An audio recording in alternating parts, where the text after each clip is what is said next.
environment that people are forced to work in. You know, it's sterile. And you're thrown right in there next cubicle to somebody who's a complete moron, and you know, you gotta tolerate them. And not me. You could be a complete math genius. You know, you drop out of school because you're bored and you get hired as a teller. What are the chances you're going to be CEO? Ain't gonna happen. Not all of us are schmoozers. Not everybody can do the political stuff. And people hate that, right? Because some of them, they're good at their jobs, they know they're good at their jobs, and they're going nowhere.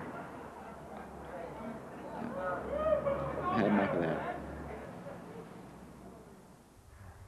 How'd you get into this kind of thing? Well, I got into it, I was going to school, and I decided I didn't really want to take the course I was taking, and then I needed a job, and I used to race bikes like a long time ago, and so I saw an ad in the paper, so I thought, you know, why not, give it a shot, and I liked it. I mean, I liked the biking, it was fun, a lot different than racing. You have to rely on, in racing you can count on other people knowing what they're doing, whereas in couriering you pretty much can count on other people aren't going to know what they're doing as far as cars and all that. And so it's a whole different like education. You really have to sort of start from the beginning again and just sort of learn like anticipation and to read situations, which takes a little while, and just experience. And luckily I got through that without any major accidents or anything like that. I tend to take more days off in the winter just because it's pretty physically demanding as well as mentally. You have to watch out for a lot more things than you would in the summer. Everything's covered by the snow, streetcar tracks, you know, potholes. You have to sort of remember where a lot of things are, just so you're not going to ride through them because they're covered with snow, you know, cause an accident.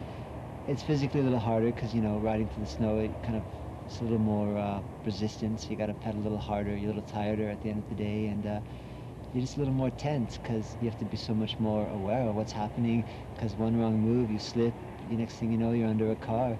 Or as opposed to the summer, you can pretty much steer your way out of anything. But in the winter, any sharp turns, you don't know what's under you sometimes, and it looks okay, but you never know. And you could go down at any time. Winter's not that bad here in the city in terms of amount of snow and stuff, but it's still nice to see it end. And a lot of it, you just stay warm, just, you know, your body working creates heat. You've probably seen that guy around town, like even when it's -3, he just wears like short sleeves and shorts. You know, oh man, don't know how he does it, you know. My old knees would be throbbing like your weenie at a Madonna concert. So what do you mean old? What do you mean you're old? What do you mean old? Old, then I'm,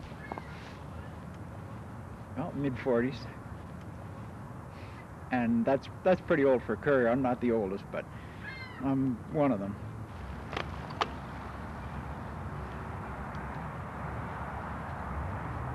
423, Andrew.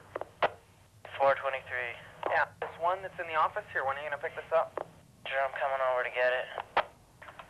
Okay. 6, though. Go ahead, John. You should check the box, it's empty. 35, Stephen. Yeah, I took it yesterday. So you did do this call, right? That is affirmative. There was only one envelope. No need to raise your voice. Oh, not raising my voice. I'm just inside. I wanted to make sure you could hear me, sir. Oh, is that what happened? Okay, John, I'm going to pay you service charge from the office, I guess. I need to read Chris. Just check the cafeteria. It's bright. You'll find him there. Do you know if he's still on the run? I have no clue. I know you don't have a clue, but do you know if he's in the rut? Yeah, it's about, What do you stand for? You joke around? yeah, you gotta connect, because once you connect, you loosen up, you're not tight. The work becomes, it's play, you know? You're having fun and making money. For example, my dispatcher is a great guy and everything, but sometimes he can get pretty tight. I love you, Adam. I love you. Here's what he pays me. Charlie blows goats. I have proof. When I saw that, I thought that was hilarious. You know, it's what it's about. It's about having fun. No matter what you do. You know, Ty Domi has fun when he's getting punched out. You can see it in his face. Yeah, brah. You know, I don't know these guys, but you gotta talk. You gotta talk to them. You gotta talk to everybody. It's important. It's a way of breaking down the barriers.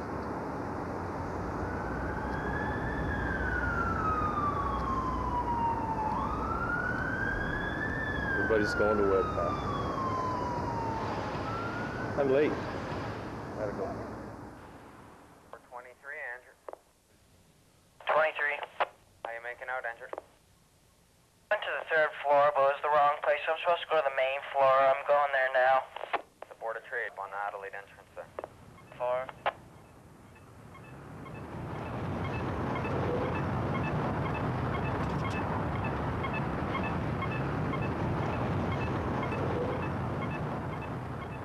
Well, there's a lot of things to consider when you're planning a run for couriers. You have to take into account where the courier is, where the package is going, how quickly the package needs to get there. There is no norm as far as where couriers go and when they go. I'm at 24, 22 Trefford Place, there's no 24. Daryl, you did this before. What's the secret with 24 trucks? Generally, a courier who's in the downtown area will make most of his pickups in one area before he moves on to the next. 14. Go ahead, Paul. First can's on, holding 5. So let's look up at the directs there. Work back here. 4. Generally, the packages go in one direction. You won't give a courier packages going, you know, west, north, and south. Everything they pick up will go to one direction. 35, Steve. Hello? I guess we got the north, the east, the west, all over the city thing happening. 333, they got a $8 direct going up to DuPont. Do that? Sir! Like running around and doing like a lot of shit or what? All the time. Like what? Like Okay, from the core up to Bloor with one package, pick up 2 on Bloor, up to St. Clair for 1, up to Eglinton for 1, drop on Eglinton for 1, straight back down to Bloor and back down to the core for like 4 or 5 packages, just like that. He stands me by, and then when he's fucked or something, oh, Bill, he can get it, he's fast, just give it to Bill, he'll work it out, he don't care. how do you try to most efficiently dispatch the guys then? You minimize the distance between pickups and drop-offs. The less time they're riding their bike, the more money they're making because they're picking up more things on the way. This company's small. We got like 6 bikers grand total. So it's like, oh wow, lots of easy for them to figure out who's fast and who's not. I am the fastest in this company. But everybody else is old. Everybody's in their 40s in this company. It's a combination of being like organized for one, right? And just being quick. You don't have to be super incredibly fast, right? Because I mean, there's traffic, there's things that are going to stop you. It doesn't matter how fast you are, right? Yeah. Like I mean, I can go way faster than I go, but half the time, a minute here, a minute there, it's not going to make a difference. You know what I mean? Yeah. I mean, if I have to, I can like, you know, I can hammer and I'll take some chances I wouldn't normally take. But as a rule, it's not worth it. And I mean, a lot of the guys who you think they look the most like couriers, they're the most useless couriers, you know what I'm saying? But the guys who are really good to make the money, they just go about their business and do their job, right? 19. 99. Jack? Yeah, 145 King was signed by Glenda. 36 Toronto is Lynn. Okay. 88, Jeff. Holding 3, Bay and Welly. Let's take it up. 123 Edwards got a direct just going over to Bond Street there, please. 23 Edward? That's what I said. 123 Edward, 510 out. 99. 99. Yeah, Wellington's on. When I started there, they said if you can't get along with the dispatch, you can't work here. Dispatch is always right. Yeah, well, that's the rule. Every job's got rules, and that's the one here. I can live with it. 389 Tambray, how you making out?